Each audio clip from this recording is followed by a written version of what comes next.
देता हूँ, मेरी भेंट उन तक पहुँचा देना। कुछ पुष्प के फूल उन्होंने हाथ में दिया और बोले ये गंगा माता तक पहुँचा देना। अब वो पंडित जी लोग उस पुष्प को लेकर के जाते हैं और गंगा माँ में अर्पित करते हैं।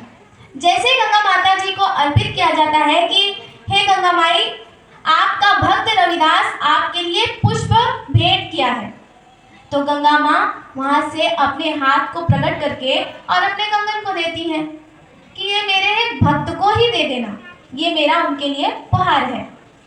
अब आप ये सोचिए कि श्रद्धा कितनी बड़ी चीज है। कहाँ तो रविदास जी जिस जगह पे बैठते हैं, अपने निवास स्थान से ही उन्होंने गंगा माई को प्रणाम कर लिया और गंगा माता तक उनका प्रणाम स्वीकार हो गया और उन्होंने वो कंगन उनके लिए भेजा। पर जो गए थे दर्शन के लिए, उन्होंने वो कंगन बेशकीमती था, इसलिए वो सोचते थे कि अगर हम रविदास इसका क्या करेगा, हम बताएंगे ही नहीं और राजा को दे देंगे।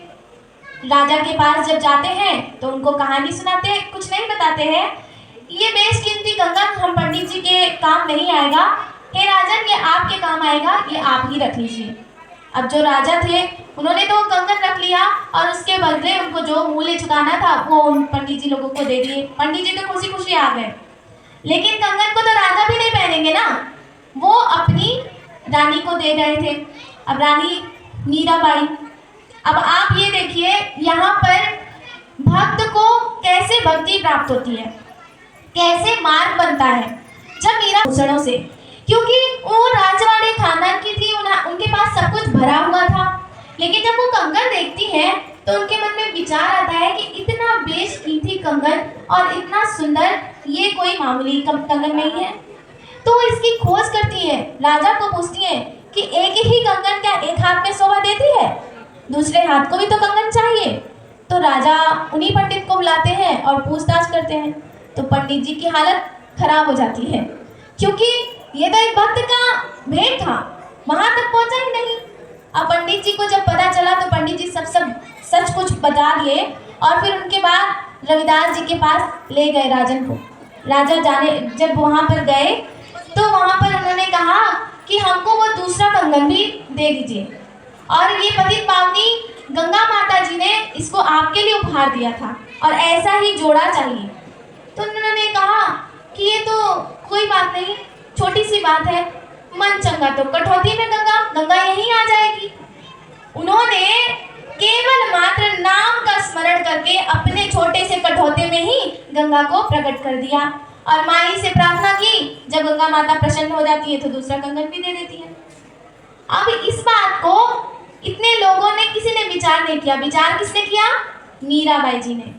उनके मन में आया कि कौन है ऐसे संत जिनका मन चंगा कैसे होता है, हमें ये जानना है। जब उनके पास जाती हैं तो कहती है मुझे कंगन से कोई लेना देना नहीं, मुझे पहले आप ये बताइए कि मन चंगा कैसे होता है। आप कैसे मन को चंगा करके कठौती में से गंगा को प्रकट कर दिए, मुझे वो साधन जानना है, मैं साधन जानना चाहती हूँ। तो रविदास जी ने सत्संग सुनाया। अभी आपने सुना कि सत्संग बड़े भाग्य से मिलता है। जब उनको मिला, जब मीराबाई जी को उन्होंने समझाया, तब जाकर के ज्ञान दिया उन्होंने और उन्होंने अपना गुरु जाना। और मीराबाई जी की जीवनी को तो सभी जानते हैं कि वो बहुत बड़ी भक्त थी भगवान गिरधर गोपाल की और एक मूर्ति से ही प्रेम करती थी। लेकिन जब उनके जीवन में सद्गुरु मिले, सच्चे संत मिले, तब जाकर के उन्होंने अपने असली जीवन के सार को समझा और तब कहती है मोहे गुरु मिले रैदास सास घर ना जाऊं, कि हे मुझे इस संसार में जब तक सार प्राप्त नहीं था तब तक मैं आसार संसार में मूर्तियों को ही पूज रही थी और ये कान्हा की मूर्ति को ही सर्वस्व मानती थी। लेकिन अब मेरे जीवन में संत मिले, मोहे गुरु मिल गए और वो रैदास जी के गुणगान को गाती हैं। फिर तब कहती हैं कि मोहे गुरु मिले रैदास सास घर ना जाऊं, कि अब मुझे सास और प्रिया का घर नहीं चाहिए, क्योंकि अब मुझे सत्य मिल गया है। उन्हीं गुरु महाराज जी ने जब मीराबाई को ये समझाया कि हे मीरा, तू अकेली आती है, राजघराने की रानी है, और मैं तुझे अकेले सत्संग कैसे सुनाऊं? लोगों, थोड़े पब्लिक, जैसे आज आप लोगों ने ये कार्यक्रम रखा तो आप अनाउंसमेंट करके किसी को बोल करके यहाँ पर एकत्रित किए, लेकिन मीराबाई जी ने क्या किया था अपने गुरु महाराज जी के लिए? वो अपने पैरों में घुंघरू बांध करके गली गली नाची थी। तब जाकर के भीड़ इकट्ठी हुई और उन्होंने कहा कि लीजिए गुरु महाराज जी, आप एक दो भक्त की बात करते हैं, मैं पूरा भक्त समाज लेके आई हूँ, अब मुझे सत्संग सुनाइए। क्योंकि वो सत्संग की रसिया थी, सत्संग सुनना चाहती थी। तो आप देखा जाए, हमको संत हमेशा समझाने के लिए इस धराधाम पे आते हैं, पर हम अगर ना समझे तो हम मूर्ख कहलाएंगे। आज हम अगर जयंती मनाने के लिए एकत्रित हुए तो उस बात को याद कर रहे हैं ना कि उन्होंने क्या हमको शिक्षा दी थी, क्या हमारे जीवन में परिवर्तन होना चाहिए। संसार में खाना, पीना, सोना, ये 3 काम, अगर हम सिर्फ यही 3 काम कर रहे हैं तो हम तो पशु से भी गए गुजरे हैं। क्यों? क्योंकि पशु पक्षी भी यह काम भली भांति कर लेते हैं। एक पक्षी भी अपने निवास स्थान को, छोटे छोटे घास के तिनकों को इकट्ठा करके घोंसला तैयार कर लेती है, चुग्गा ला करके अपने बच्चों का भरण पोषण कर लेती है। हम भी वही कर रहे हैं, कमा रहे हैं, खा रहे हैं और सो जाते हैं। कब हम श्रेष्ठ कहलाएंगे? जब हमने संतों की संगति की, संत के शरण गए, सत्संग को सुना और विचार किया। तुलसीदास जी कहते हैं, सुनी समुझहि जन मुदित मन, मज्जहि अति अनुराग, लहहि चारि फल अचत तनु, साधु समाज प्रयाग।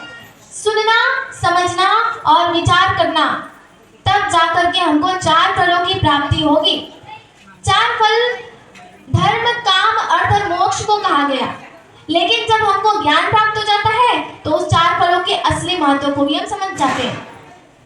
जब तक हमको ज्ञान की प्राप्ति नहीं होगी, इसीलिए भक्ति करने के लिए श्रेष्ठ से श्रेष्ठ, उच्च से उच्च विचार आना बहुत जरूरी है, और वो आता है केवल मात्र सत्संग से। तब जाकर के जयंती मनाना सफल और सार्थक होगा। क्यों? क्योंकि रविदास जी ने भी इसी ज्ञान का प्रचार किया था। उस समय तो रविदास जी, कबीरदास जी, ये सभी लोग, मीराबाई जी, उस समय उन्होंने इसी ज्ञान को सब जगह विदित किया था, सबको इस ज्ञान का प्रचार फैलाया था। असली ज्ञान यही है, असली नाम यही है। सबसे अच्छा और अपना जीवन श्रेष्ठ तभी होगा जब तक हम संतों की संगति नहीं करेंगे। सुख और दुख हमारे जीवन में लगा रहता है, पर उससे शिक्षा कब हमको मिलती है? जब हम भक्ति करने के लिए तत्पर हो जाते हैं तब। इसीलिए हम यहाँ पर केवल मात्र आकर के यहाँ बैठ गए, एकत्रित हो गए, भीड़ इकट्ठी हो गई, लेकिन जो बातें अपने जीवन के लिए सार है उसको नहीं समझा और नहीं अपनाया तो फिर हमारा जीवन निरर्थक है। निष्फल है सब भक्ति तेरी जब तक मन में भाव नहीं। जहाँ तक हमारे पास अगर भावना नहीं है, कहते हैं भाव प्रधान है, भाव अगर है तो भक्ति भी सबसे प्रबल हो जाती है। अगर भावना ही नहीं तो हमारी भक्ति निष्फल हो जाएगी। भक्ति करने के लिए कहते हैं, भक्ति भक्ति सब कोई कहे, पाए ना भक्ति भोज, पूर्ण भक्ति तब मिले जब कृपा करे गुरुदेव। जब हमको कृपा करेंगे हम पर गुरु महाराज जी, तब जाकर के हमको पूर्ण भक्ति मिलेगी, पूर्ण भक्ति को प्राप्त करेंगे। और ये भक्ति तब प्राप्त होगी, सबसे पहले हम विचार करेंगे। विचार ही नहीं करेंगे तो चाहे भी जितनी बातें यहाँ पर सुनाई जाए, घंटों भर, रात भर, चाहे 2 दिन तक यहाँ प्रोग्राम हो जाए, कितनी भी बातें सुनाई जाए, लेकिन हमने यहाँ से सुन के यहाँ निकाल दिया तो बात किया था। तब सत्य राह को जाना था, तब जब उनके जीवन में गुरु महाराज जी मिले तब जाकर के उनकी भक्ति पूर्ण हुई और आज हम भक्त के रूप में उनको याद कर रहे हैं। तो इसीलिए हमारे जीवन में हमको गुरु जरूर बनाना चाहिए, संत के शरण में जरूर जाना चाहिए, तब जाकर के हमारी भक्ति सफल होती है, जीवन सफल और सार्थक बनता है। इसीलिए हम लोग सभी लोग भाग्यशाली हैं, हमको सत्संग जो दुर्लभ था वो सुलभ हमको मिल रहा है। तो आप सभी लोग जैसे अभी इतनी देर तक सुने, वैसे पूजनी बाई जी के भी विचारों को एकाग्र मन से सुनेंगे तो आपको बात समझ में आएगी और आपको ये समझ में आएगा जिस प्रोग्राम के लिए आप एकत्रित हुए हमेशा याद रहेगा। बोली श्री सद्गुरुदेव महाराज की जय। जगत जननी श्री माता जी की जय। सांचे दरबार की जय। फिर से सत्संग का कार्यक्रम होगा। सबसे पहले एक अनोखी बात, किसी ने कहा है मुश्किलों से भाग जाना आसान होता है, केवल जिंदगी में इम्तिहान होता है। डरने वाले को जिंदगी में कुछ नहीं मिलता, डरने वाले को जिंदगी में कुछ नहीं मिलता, लड़ने वाले के कदमों में सारा जहान होता है। बोलिए श्री संत शिरोमणि श्री जगत गुरु रविदास महाराज की।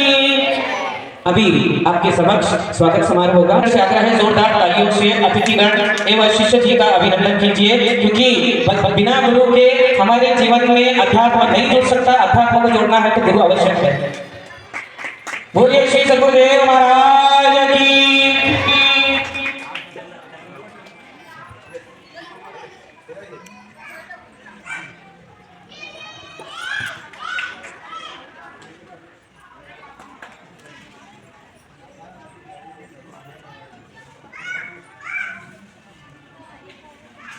तालियों से अतिथिगण का भी अभिनंदन करें, महात्मा भाई जी का भी अभिनंदन करें। बोलिए श्री सद्गुरुदेव महाराज की।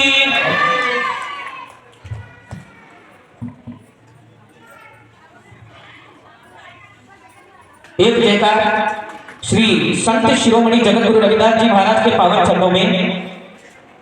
जो बोले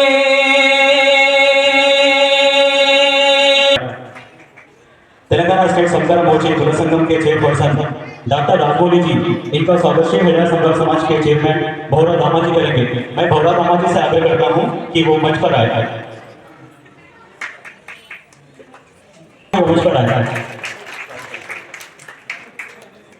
विठल टिलेकर जी, इनसे उपगुड़ा कमेटी के जनरल सेक्रेटरी राजकुमार जी, इनका स्वागत श्री महिला संघर्ष। अभी आपके समक्ष की जय। जगत जननी श्री माता जी की जय। श्री रामचंद्र की जय। कृष्ण कन्हैया लाल की जय। उमापति महादेव की जय। सांचे दरबार की जय। संत रविदास की जय।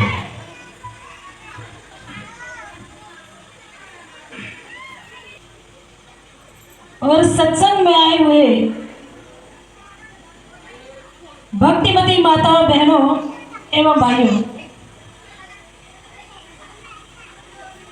प्रभु की असीम अनुकंपा से आज हम सबको ये महान सत्संग की प्राप्ति हो रही है। सर्वप्रथम मैं सबको बहुत सिंहासन चढ़ चला दूजा बांधा जाए जंजीर। संसार में चाहे राजा होगा, चाहे महाराजा होगा, चाहे संत होगा, लेकिन सत्य यह है कि एक दिन संसार से चले जाना है। लेकिन हमारे संत कहते हैं कि जाना सबको है। एक सिंहासन पे बैठ के जाता है तो एक हाथ कड़ी बांध के जाता है। और आप भी बताओ कि हमको सिंहासन पे जाना चाहिए कि हाथ कड़ी बांध के कोई ले जाए? वैसा जाना चाहिए। मुझ में राम तुझ में राम सब में संगाएंगे। बड़ा सिंपल भजन है और बड़ा ही सरल है। प्यार जगत ताली के साथ में देंगे। नहीं पराया। मुझ में राम तुझ में राम सब में राम समाया। सब में राम समाया। सबसे कर लो प्रेम जगत में कोई नहीं पराया। मुझ में राम तुझ में राम सब में राम समाया। सबसे कर लो प्रेम जगत में कोई नहीं पराया। एक बाप के बेटे हम, एक हमारी माता। एक बाप के बेटे हैं हम, एक हमारी माता। दाना पानी देने वाला एक हमारा दाता। ना जाने किस कारीगर ने, ना जाने किस कारीगर ने लड़ना हमें सिखाया। सबसे कर लो प्रेम जगत में। परमपिता परमात्मा ने हमको दिया समाया, लेकिन हमने क्या कर दिया, भेदभाव में बांट दिया। जो शक्ति तुम्हारे अंदर है वही शक्ति सबके अंदर है। भगवान ने भेदभाव नहीं किया, भगवान ने हमारे साथ कोई कटौती नहीं की है। ऐसा नहीं है कि कुछ वालों को ज्यादा सिर में बाल दे दिया, हमको कमरी वाले लोगों को 4-4 आंखें दे दी, हमको 2 दी। कोई भेद है? उनको 4 कान दे दिए, हमको 2 दे दिए। इसके कारण वो बड़े हो गए और हम क्या है, छोटे। उनको 4-5 पैर दे दिए और हमको 2 दे दिए। भेदभाव रखा। भगवान ने किसी के साथ भेदभाव नहीं रखा, सबको एक समान बनाया। कपट हमारे हृदय के अंदर था, गंदगी हमारे हृदय के अंदर थी, और उसको जब हमने बाहर फेंका तो उसका क्या, गंदगी का क्या अल्टरनेट निकलता है, गंदा।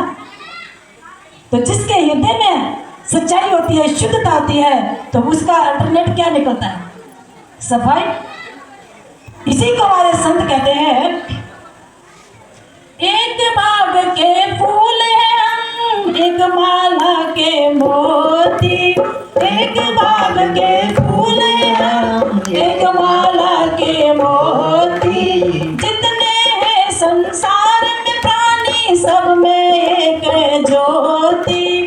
जितने हैं संसार में प्राणी, सब में एक ज्योति। नहीं पराया मुझ में राम, तुझ में राम, सब में राम समाया।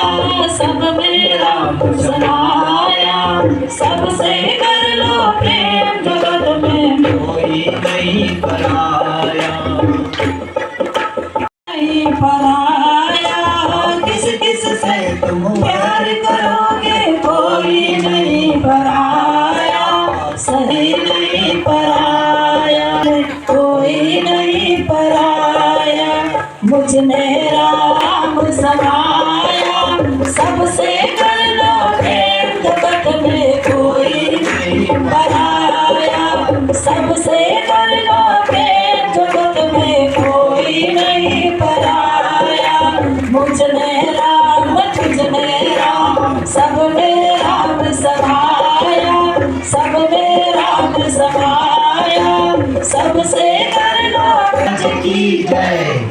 ये संतों ने क्या संदेश करता था, भजन करते थे और बच्चों को भी प्रेरणा देते थे कि आप भी ये प्रभु के नाम का सुमिरन करो। लेकिन कहते तो सब बाप है, सभी चाहते हैं हमारे बच्चे अच्छा माने, लेकिन कुछ बच्चे जिद्दी होते हैं, नहीं मानते। लाख बार भी उनको कहेंगे लेकिन नहीं मानेंगे। लेकिन कुछ बच्चे ऐसे होते हैं कि वो पिता की बात मानते हैं, उनकी आज्ञा, वो कभी दुखी नहीं रहता। जो आज्ञा में नहीं चलता है वो दुख को प्राप्त करता है। आप इस बात को नोटिस करना, जो आपकी आज्ञा में आपके बच्चे नहीं होंगे तो हमेशा चिंतित रहेंगे, दुखी रहेंगे। जो बच्चे आपकी आज्ञा में रहेंगे, क्योंकि आपका आशीर्वाद उनके ऊपर रहेगा। तो जिसके ऊपर माता पिता का और गुरु का आशीर्वाद होता है, उसको डरने की जरूरत नहीं होती। संसार उसका बाल भी बांका नहीं करता। जिसके लिए कहा गया, जेना दे सरे होते हाथे गोरादा, जरूरत नहीं होती। 2 बेटों में एक बेटा तो आज्ञा में चल पड़ा, कहते ठीक है पिताजी, आप कहते हैं तो हम आपकी बात मान लेते हैं। और एक बेटा कहता है, पिताजी अब तो खाने के पीने के दिन है, मौज मस्ती मारने के दिन है, अभी से ये भक्ति भजन ये तो बुढ़ापा आएगा तब देखा जाएगा। और एक ने नहीं कहा, एक जो है आज्ञाकारी था, उसने कहा ठीक है। संजोग ऐसा बन गया कि जो भक्ति करता बड़ा खुश रहता था, बड़ा आनंदित रहता था। और जो खाता पीता था, जाता था दोस्तों के साथ घूमने के लिए, वहाँ से जब वो पी के आता था कहाँ लुटकता था, नाली में। जब कपड़े पहने वो भी गंदे, और जब पिटाया वो भी डांट रहा है, मोहल्ले वाले भी डांट रहे, उसको इंसान को कौन अच्छा कहता है जो ऐसे लुट, गाली ही गाली। अब वो आके घर खींच करके घर में लाए, जब उसका नशा उतर गया, होश आ गई, ठीक हो गए। लेकिन एक बार जब नशा लग जाता है किसी भी चीज़ का, वो छूटता नहीं है। जैसे शराब का नशा लग जाए छूटता नहीं, ऐसे भक्ति का भी नशा है। मीराबाई को भक्ति का नशा लगा था, तो लाख प्रयत्न कर लिया सबने, लेकिन वो छूटा नहीं। इसी प्रकार शराबी की शराब भी छुड़ाना बड़ी मुश्किल है। उसको पता है खराब लगती है, नुकसान है, लीवर खराब हो जाएगा। घर वाले भी डांट रहे, बड़े बड़े भी समझा रहे, लेकिन उसकी समझ की बात नहीं है, क्योंकि उसको हैबिट बन गई, आदत बन गई, कर रहा है। वो बेटा आता है, थोड़ी देर में होश आए, फिर से उसको वही काम जिसमें लगा हुआ है वही करना। ऐसे करते करते करते समय आ गया, अंतिम समय। अंतिम जब समय आया तो कहते संजोग ऐसा बना कि दोनों की मृत्यु एक साथ हुई। दोनों की मृत्यु एक साथ हुई, और एक के लिए आगे जमदूत और एक के लिए आया भगवान का विमान। अब वो देख रहा है कि ये मेरा भाई है ना, भाई थे ना, तो भाई तो तब थे जब भाई संसार में थे। भाई आगे कोई रिश्ता नहीं, जब आत्मा निकल जाती तब कोई रिश्ता भाई बहन का नहीं रहता। अब वो कह रहे हैं कि जिसके लिए विमान आया वो तो बैठ के, उनका भगवान का विमान आया, बैठ गया। उसके बड़ी जो लेने के लिए उसने फूलमाला पहनाई, स्वागत किया, क्योंकि उसने अच्छा काम किया था। अच्छे काम का अच्छा फल मिलेगा, तो बुरे काम का बुरा फल। जमदूत आए इतने बड़े बड़े सुरा लेकर के, जरा ने तसमस किया, मारा उसके प्रहार। अब वो देख रहा कि अब मेरा भाई मदद करता है, मेरे को बचाता है, हम दोनों एक ही साथ जाते हैं। अब वो दोनों एक साथ कैसे जाएंगे? वो उसकी तरफ देख रहा है कि भाई मेरे को भी सिंहासन पे बिठा ले, लेकिन वो कुछ नहीं कर रहा। वो क्या करेगा? उसके वहाँ बैठने की उसकी जगह ही नहीं, उसको बैठने देते थे उसको सिंहासन पे। तब वो रोता है, उसकी चरणों में पड़ता है, कहता अब मेरी रक्षा कर। लेकिन अब रक्षा क्या करनी? जब चिड़िया चुग गई खेत, जब खेत सारी चिड़िया चुग गई, तब हम रखवाली करेंगे तो क्या करेंगे? तब वही बात उसके ही, वो कहता है भाई नहीं, अब मैं तुमको नहीं ले सकता, ये तूने जो कर्म किया तुमको वही फल मिलेगा, और मेरे कर्म का फल मेरे को मिलेगा। अब हमारे भाई थे लेकिन रास्ते अलग हो गए, अब तुम्हारा 84 का रास्ता है, अब मैं तुम्हारे साथ 84 में थोड़ा जाऊँगा। उसी से बचने के लिए मैंने भजन किया, और तुम कहते हो मेरे साथ चल। अब वो कहता है मेरे साथ चल, वहाँ भी नहीं जाएगा, वहाँ कर्म अच्छा नहीं किया तो वहाँ कौन बैठने देगा? अब जहाँ सब मानव बैठे हैं, यहाँ पे आप कुत्ते को बैठने देंगे?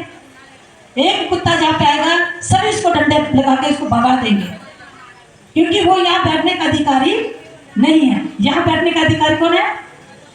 मानव है, मनुष्य है।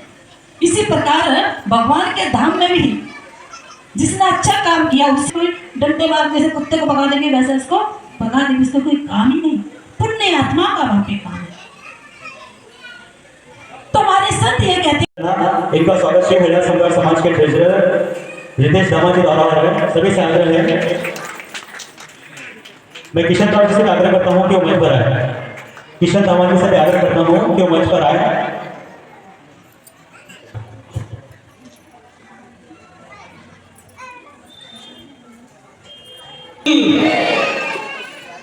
नाम तेरो आरती भजन मुरारे, हर के नाम बिन छूटे सकल बसारे।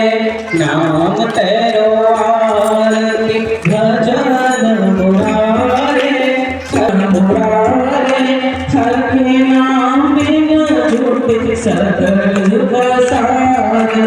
नाम तेरो धागा, नाम सूद माला,